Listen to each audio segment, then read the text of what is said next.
Hey boys and girls, welcome to another super exciting, outrageous toy review. Today we're looking at the World of Nintendo 2-1 Spencer's exclusive Shadow Link. This thing is amazingly cool.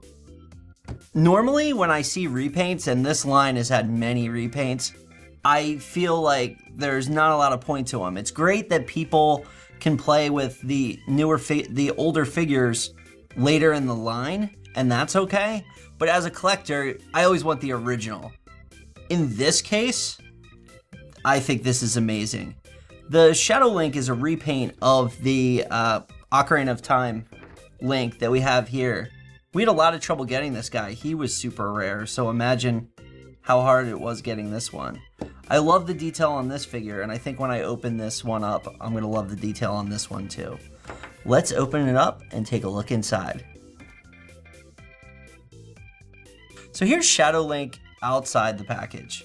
One of the things that's awesome about this particular repaint figure is Shadow Link actually is a character in Ocarina of Time.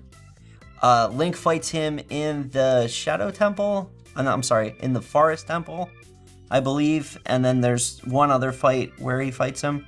I could be wrong about that, but definitely in Ocarina of Time, and that's the colors that he has here. The first appearance of Shadow Link was all the way back on the NES though, where Link fights him in The Adventure of Link, Zelda 2. But let's take a look at the figure. This figure's got some great accessories and great articulation. Here he moves at the wrist, and it's not just a swivel, it also pivots. He has articulation at the elbow as well, and at the shoulder.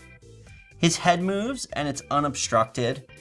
And his legs have movement, but they are obstructed a little bit by the skirt. But there's an interesting feature, and a lot of other toys should take notice. His skirt actually has a little slit in it, but it's not all the way through. It's like a partial slit, so it can expand out so the legs can move. I would love to see that feature in a lot of other toys. So he moves at the hips, he twists at the waist, his knees move, and he has a swivel at the boot.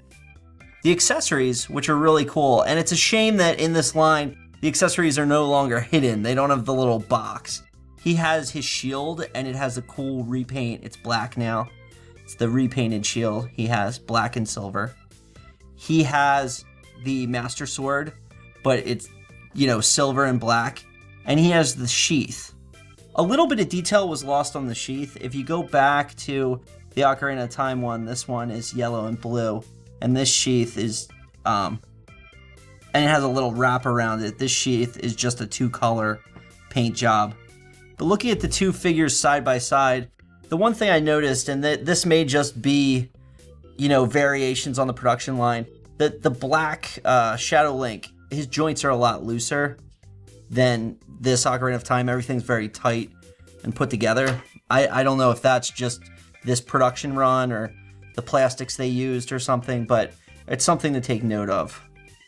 Overall, compared to the first Link that was released in this line, I feel like the Ocarina of Time Link is kind of the definitive Link figure. Looking awesome.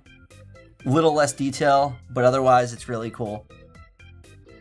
Thanks for watching this super exciting, outrageous toy review. Make sure to like, subscribe, and check out our other World of Nintendos. And in the comments below, let me know if you remember fighting Shadow Link in Ocarina of Time or in any of the other Zelda games. Why did the light stop working on that? There used to be a red light when it was recording. I turned off the lamp when we filmed somewhere because I don't want people to know I'm not recording. Oh. I turned it back on.